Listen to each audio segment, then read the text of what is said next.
Hello and welcome back to my channel, the very best place to be if you want to discover exactly how your thoughts and your emotions affect your whole health. Hi, I'm Amanda Coulter. I've been doing a series of videos talking about how your thoughts and your emotions are coming out in your physical symptoms. Oftentimes, we have weird, niggling physical symptoms that we can't connect to anything in particular. And we have trouble connecting those physical symptoms to the fact that it could be our emotional body expressing itself. When we block them, affect our physical body. If we're denying how we're feeling, if we are unable to figure out how to express it properly, or we just don't want to feel it because it's a scary emotion, we don't know how to release it properly in the right way, whatever the reason is, we all do it, I do it. If we don't solve that emotional and mental problem properly, then it gets stored in our physical body that needs to be looked at. And so it's your body's way of saying, hello, you need to look at me. This is what it is. But we don't know what those physical symptoms are. But as a practitioner and having done this for over 35 years, I've seen the results. I know when somebody comes in with this weird physical symptom over here that has no apparent reason, I can link it back to an emotional and mental state because I've seen how this functions over and over and over again.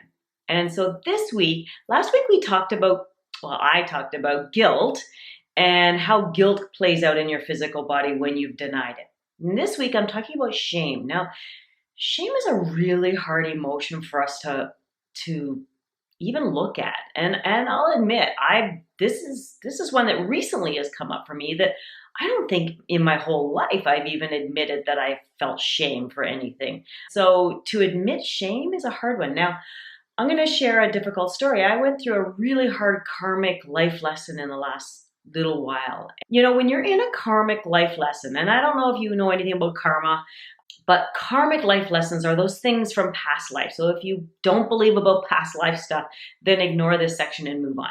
But if you believe that our soul and spirit is much greater and higher than ourselves, and that, in this physical life, it is bringing with it all of its baggage that it still needs to work through. And so when the timing is right in this life, we'll maybe go through a karmic experience where we need to let go of the old baggage. We need to repent for some of our past sins, in other lives. And so I actually recently went through one. And what's weird about karmic stuff is when you're in the throes of it, you don't recognize it at all. You don't. And even though I've been through several karmic unfoldings in this lifetime, and I've been aware of them after the fact, during the fact, you are so caught up in this thing. And it's like you can't stop it. It's like a train on the track out of control, and you can't stop it. You literally have to go with it to the best of your ability. And then once it settles and falls out and you step back from it, if you're consciously aware of yourself, you'll go, wow, that was a really interesting karmic payback I just went through. And so this one that I went through recently, and we can talk about karma another day. If you're interested, message me below and I'll maybe do a video about that. But this week we're talking about emotional states, and shame is a really difficult emotional state for us to own. Truly it is. And so I'd gone through this issue, and I was discussing with a practitioner friend how I was still feeling post-traumatic stress after this incident. And I didn't know how to resolve it because I couldn't put my finger on exactly what state it was. And we talked about it, and she kind of all of a sudden looked at me and said, "You're feeling shame about how this unfolded for you and the people that you brought along with you." And I was like, oh my God, I think you're right.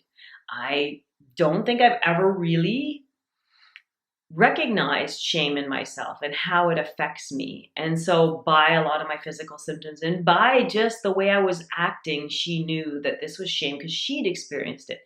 So a lot of times, unless you've experienced it before and recognized what it was, it's really hard to recognize shame. It's just an odd emotion like that. So what I'm going to do is I'm going to go through a list of physical symptoms or even mental emotional symptoms that are often prevalent when we're harboring shame. Now again, shame is one of those emotions, like I said, it's very linked to guilt in a way. So it's like guilt self-internalized. if you will. It's, you feel guilty about events or in a situation or something you've done or said or that has occurred to you. And instead of feeling necessarily just plain guilt about it, you actually internalize it and you beat yourself up about it. And that's where shame comes in. We feel guilty towards ourselves. We feel angry with ourselves, but unable to express those outward, more active emotions.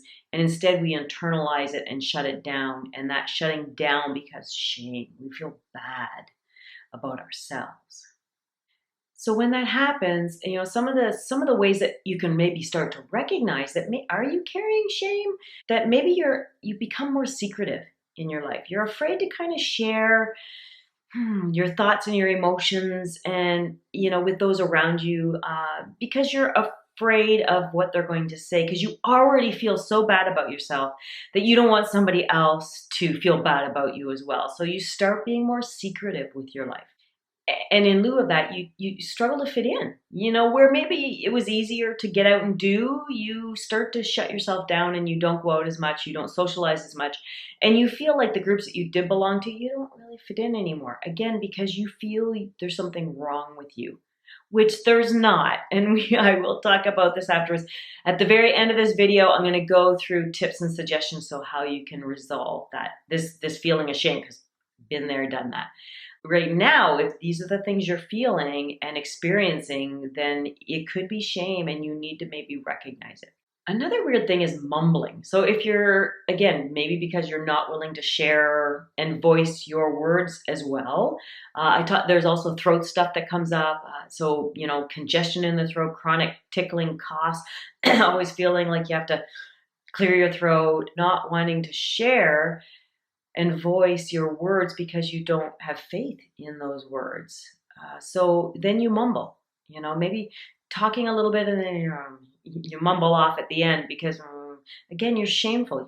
You feel like you don't really have a say. Your self-worth goes down incredibly when you feel shameful and when you're harboring that shame.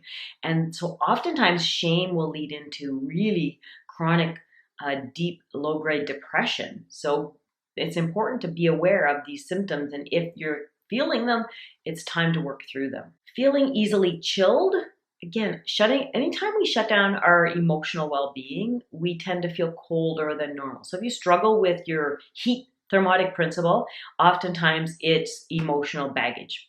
Also vertigo. So Meniere's disease is one that I almost always get acute calls for, is feeling dizzy and out of sorts and vertigo. And interestingly enough, very often it is not an infection in your inner ear. And, they'll go to the doctor and the doctor says, I don't see anything, but must be an infection here. Do these antibiotics.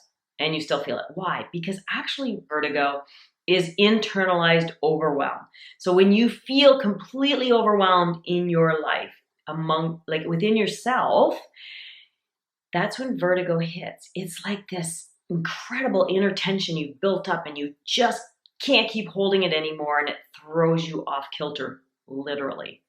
And headaches, if you're prone to headaches, not everybody's prone to headaches, but those of us who are, I tend to be prone to headaches. So weirdly, every time I start to get a niggling headache, it's like that little indicator light going off in my car. It's like, ding, ding, ding, something is coming up. You're not working on something. You're not being attentive to something. You're not taking care of yourself. So headaches are always my alert signal that I need to stop and reflect and think on, what am I not doing for myself right now? But headaches are a big one for shame. Again, the headaches that kind of radiate up the back of the spine, neck, and then over to the head and the shoulder and the forehead, very common shame. Now, don't get me wrong, those are tension headaches, but that's what it is. It's internalized chronic tension of not wanting to express and experience and move through this state. So we shut it down and then it blocks and then our body tightens and then we get these chronic headaches. If you get headaches, just think of that. Maybe dwell on that for a little bit, meditate on that. Because like I said, shutting down your true self is what shame does. You're feeling like, I don't know who I am and I don't trust who I am. And so I talked about earlier that oftentimes like your voice and your throat become affected greatly with shame. So, mumbling and sore throat, tonsillitis, laryngitis. These are oftentimes things that come up when we're feeling shameful about something and we're just not admitting that that's how we're feeling. Warts, funny enough, are shame issues, and think about it. If you get a wart somewhere on your body, and weirdly, why do warts show up on our hands? Because everybody sees your hand. And when you get warts, oftentimes it's because you're shameful. So when you get a wart, you feel more shame because you're like, oh my God, don't look at my hand. I don't want anybody to see that I have this wart. We carry a lot of shame with warts. So if you're harboring some warts and you keep growing warts and, you burn it off and it comes back again, maybe you have some shame issues that you need to start looking at and resolving in a bigger, higher way. Smelly perspiration, yes, bad diet and illnesses and things like that can affect how your perspiration smells. However, that kind of low grade, always offensive perspiration, might be your shame trying to show up, might be trying to tell you that, again, bad perspiration makes you want to hide.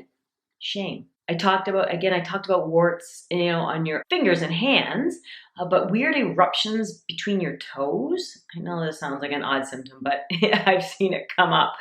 And again, bad perspiration on your feet, and eruptions on your feet. And again, things that we can hide, but irritate us. The symptoms are a way for your body to get your attention. So whatever way it needs to kind of irritate you enough to try to fix that problem is what it's going to do until you solve the problem. And then amazingly enough, once you consciously recognize that, oh my gosh, this is what I need to work through, and you work through it and process it in the right way. Obviously, I recommend IOMA remedies as an adjunct to your own conscious work because it can just catapult that to go away and finally resolve in the right way. And then the final kind of symptoms that I often see come up with shame is really linked to your sexual organs. Any kind of deficiency or imbalance or pain in your sexual organs of any sort oftentimes is linked to shame because your sexual chakra, your base chakra, your sexual organs, they are the very base of who you really are. They are your unique individualism and your creativity, your soul creativity, all stems from that generative, creative capacity of your sexual being. And so if you're feeling deep internalized shame, then you're going to have some serious sexual blockages, and they will come out and be expressed in a lot of weird sexual uterus, fibroids, all that kind of stuff. If you have some of these interesting symptoms that I've just plugged through, and you have been ignoring them or denying them or treating them topically and suppressing them and just trying to kind of keep them down, maybe it's time to really look at the mental emotional state behind those symptoms. Are you harboring some deep shame that you need to just finally address? Have the courage to work through, and I can help you with that. So one of the biggest ways to really finally work through your shame is obviously to recognize it, to be aware that are these symptoms trying to express something again, deep old shame that maybe you've had most of your life that you've just never been willing to face. And if that's the case, then maybe it's time. And one of the best ways to overcome it is to finally have the grace to face it, to be conscious of it, and to forgive yourself. Because this is really about you. And the shame, no matter what the outer occurrence that caused the shame, shame comes because you are beating yourself up. And it's time to have, find that grace within yourself to love and honor yourself and know that whatever that circumstance was, it was a life lesson that you needed to go through, you needed to process it, to find your higher and better place in life and to honor that. And to forgive yourself for those difficulties and those sins and those horrible things that you felt you did, and know that they helped you to become a better you. And it's time to let them go.